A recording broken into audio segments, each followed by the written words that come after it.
Hey, I've got to talk about age versus competency, and trust me, there is a difference.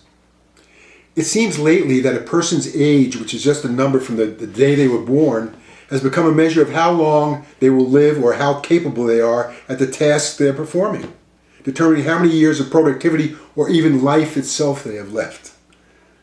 So from that arbitrary perspective, it can ultimately be decided who should be hired or fired or pressured to leave. Of course, people who are adversely affected by the decisions of those cognitively impaired have a right to complain and demand they be removed from their jobs or political offices.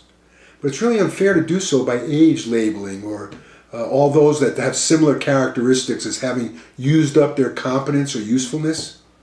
Just tell Warren Buffett in his mid-90s to quit making all those successful investments. Or Carol Burnett from performing as funny as ever. Or stopping Clint Eastwood from making hit movies, who in one of his recent movies he just said, "You're never too old to learn." But along the way, many others did quit, most likely because they or others decided it was time to move on. So there are those who retire and enhance their math skills on the golf course, and those of us who continue to learn by staying healthy and physically and mentally challenging ourselves outside of our comfort zones. I've never stopped learning. Changing fields from finance to small business to politics and now to writing, being challenged by changing skills. And I would hate to think that others would ever want to limit our accomplishments because of age without considering our competency. Of course, there are those who hung on too long and died at their jobs like Senator Feinstein and Justice Ginsberg, not leaving a plan, just a turmoil of filling their shoes.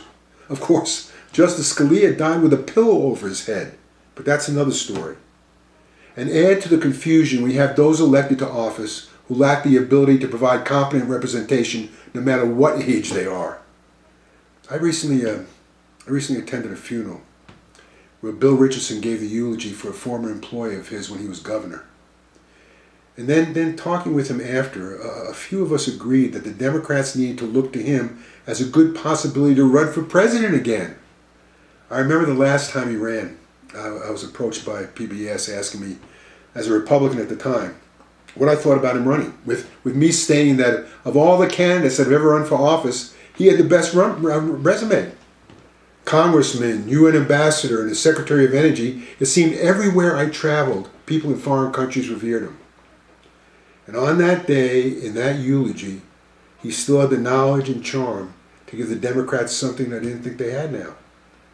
Of course, timing is everything. And now as an independent, I didn't think the Democrats really needed my advice.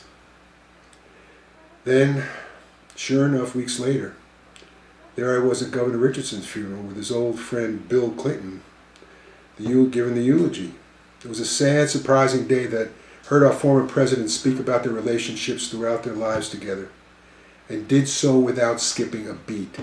It was insightful, carefully spoken, and long, knowing when he was done there would be no more remembrances. After the service, as I was searching for Barbara Richardson, I came within a foot of the former president and took a picture. He then turned face to face with me and said, "I know you," which could have been his incredible memory of my attending committees he had appointed me to, or mistaken identity. To that I said, "Great talk, Mr. President. You know you were the only one who could have given that speech." To which he smiled until I said, "It was so lucid." He seemed to be taken aback by that short chat we had ended. I got to thinking, what a stupid thing to say. But then I guess I was surprised at how lucid it was because of expectations from all the complaining that I heard of the mumblings and incompetencies of those aging white-haired politicians, lumping them all together because of age.